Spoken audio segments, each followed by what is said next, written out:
What's up, Miss Lynn? You know what? People trying to get their money. And we've been working around the clock trying to help us, in the community get it together. That's all. Right. Well, I mean, you've been doing a phenomenal job, and I think that you've dedicated your time, effort, energy, and attention to sharing from your pool of information and wisdom how we can maintain and sustain uh, a self-sustaining ecosystem in our homes financially. Yes, I mean, it all starts with us, Tip, from the beginning of time. I was born and raised in Chicago. My grandmother was 75 years old, cleaning homes for wealthy people, putting me through college. And Right. I didn't know a lot about money. All I knew was if I needed some, I'd say, Grandma, I need some money for a field trip. She'd tell me to go look in the room, on top of the shelf, behind the box, inside my pocketbook, inside a zipper, wrapped up in a piece of paper towel is $20. You know how they did That's right. it. That's Yeah, right. so when I got off to college, I went to a prestigious school, so I had to have prestigious clothes on. So I got a whole bunch of prestigious credit cards, okay? Okay. And I couldn't pay anybody when the creditors would call and say, Lynn, can you borrow the money? I'd say, can I borrow it from you? So I had all kind of flip funny answers. But when I got out in the real world, my credit was jacked up. So I've made all the mistakes that people make. Okay. Fast forward, I went on to make a lot of money helping people with their credit.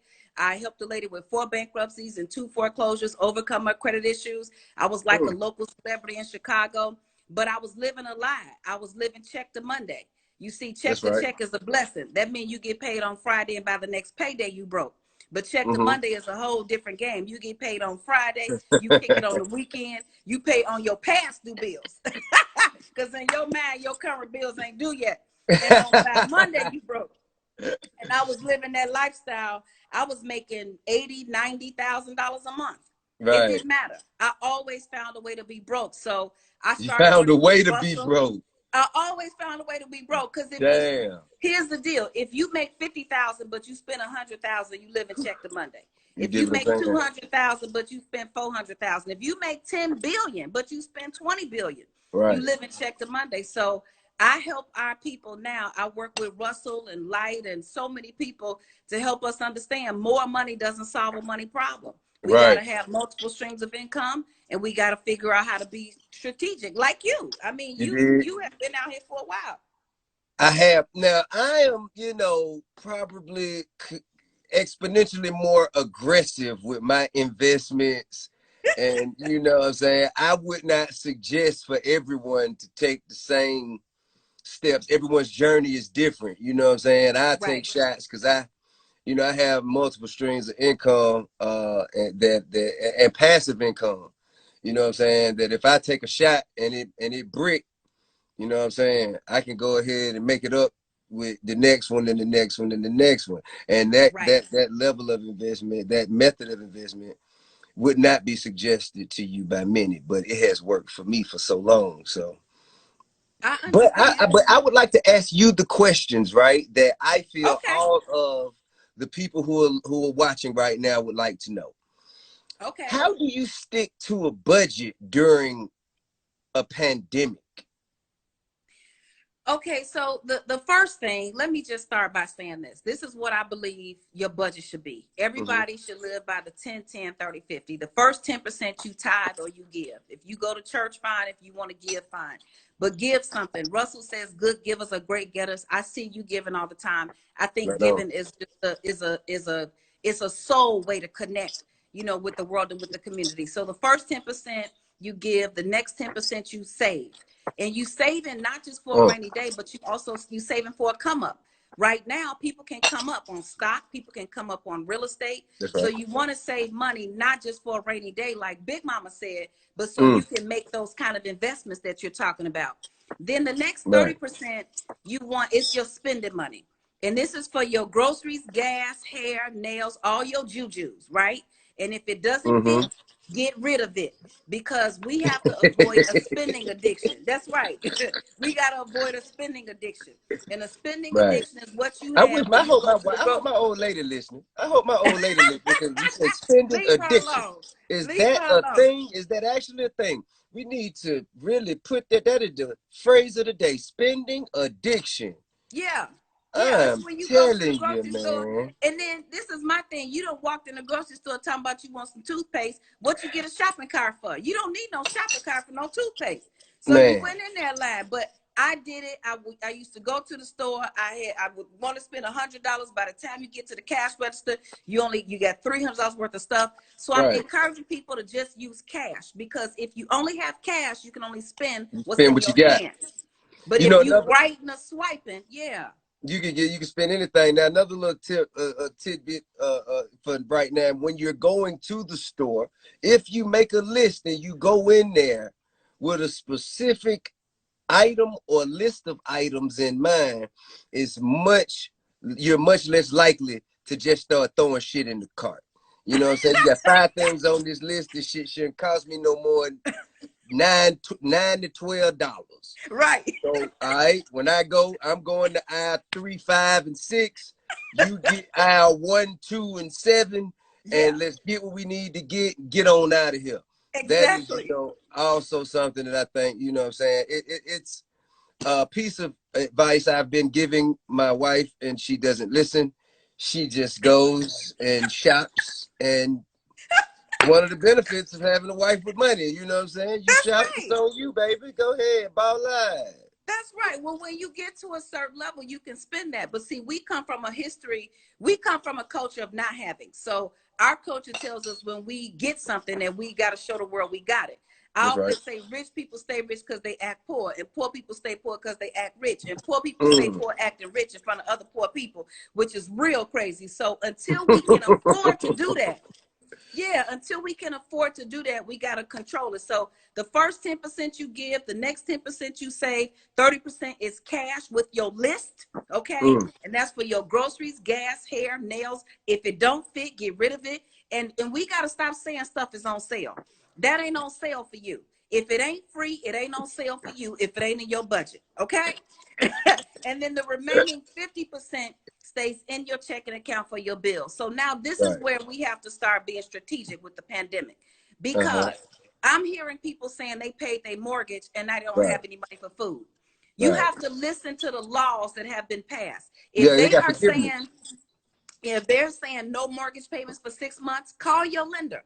If they're saying they'll give you 3 months extension on your car, call their car company. That's And right. this is not the time to have no pride, and this is not the This ain't time the for time to shame. turn up. Thank you, because It's time to everybody has cut either back, had a Jack. money problem, is having a money problem, or will have a money problem at some time in the future. So Right. really, Ti, I'm just wanting people to speak up and to not Uh-huh. be ashamed. Yeah. Again, I can't thank you enough for sharing from your pool of knowledge and wisdom. Now, another question that I think is very, very present in our community: credit. How do you bounce back from bad credit? Because a lot of people get bad credit, but they don't even know what credit is. You dig what I'm saying? So how do you bounce back from bad credit?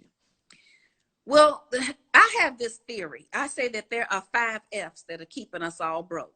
And Mm, the first F is feelings. A lot of times when okay. you make a bad money decision, feelings Based are on feelings. involved, right? Yeah, It's that's right. really it's not a wise decision. It's feelings. You feel guilty. You feel like you owe it to somebody. If you're the one in your family making money, everybody expects. You don't know how to say no. So I That's say right. feeling. I say family members. Family members will keep you broke because you don't want to say Mm, no. Then your friends from kindergarten. You used to hang out in kindergarten. Now you 52 years old. You need to get on to, you don't need to leave your friends, but you need to get in circles to get you to the next level. And then food. good. I'm looking at people's budgets and they are spending too much money on food. And then finally, it's fear. So to order to bounce back from credit, you got to put all those things in check. Mm, And anybody who says, first of all, bankruptcy should not be feared. Wealthy people file bankruptcy. Wealthy people will say, listen, my cash flow is going to get down to 50 million. Right. So I need to reorganize before all my money is gone. And Right. in our community, a lot of times the church, for religious reasons, all kind of stuff, we don't want to file bankruptcy feeling guilty. Bankruptcy is the law. You did. So if you It's there file for you. bankruptcy, you can recover. You could buy a house in a year. You could buy a Right. house while you're in a Chapter 13 bankruptcy. So Right. it's all about knowing what to do and then following the rules. I say learn the rules of the game and then play the game by the rules. And anybody can bounce back from bad credit. Hey man, well, I think so many of us need to hear that information.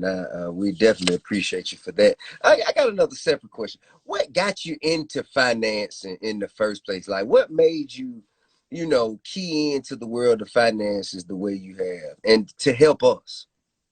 Wow, that's a very good question. Well, first of all, it was because I made so many mistakes. Mm, So, I made so many mistakes. And then to top it off, I thought I was the goose that laid the golden egg. My ego, like I thought I was because I grew up smart, getting straight A's. So I figured once I went to college that would just seal it. But right. I was what you call an educated fool because I didn't have any money sense. I'm telling you the truth. And wait a minute, my degree. Let me tell you what my degree in. I Okay. majored in math, Yeah. finance, and What? economics, and was still What? broke. What? Still broke. Okay. So Math, this is what finance, and economics, and you still blew it. I was still broke because guess Damn. what? I didn't have no financial common sense.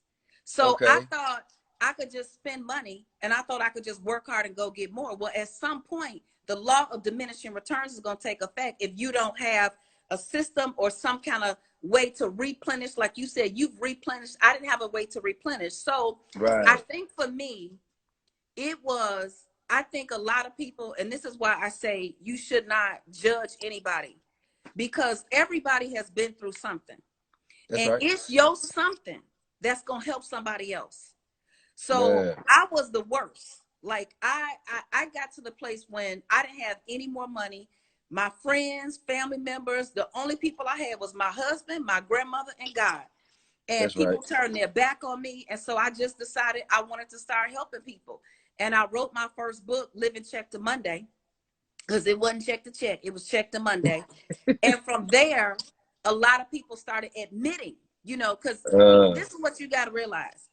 I'm black, I'm smart, I'm in Chi-Town, I'm educated, I'm professional. I live in a big uh, house in the suburbs, but I was living a lie. And a lot of other people were living that lie too. So I just started speaking up and telling the truth. mm, I'd go to you go to the sorority convention, everybody's supposed to be all like this. I was like, let me tell y'all something. Y'all look good, but y'all broke. You live in check to Monday. Your house is in foreclosure. Your bank account. And people were like, "She is so right." So that's just kind of how it started. damn. Man, I thank you for dedicating yourself to the cause because a lot of us need it. You know what I mean? A lot of us need it. I think one thing that we haven't been prepared for as kids coming up in our environment, our upbringing didn't prepare us for financial success.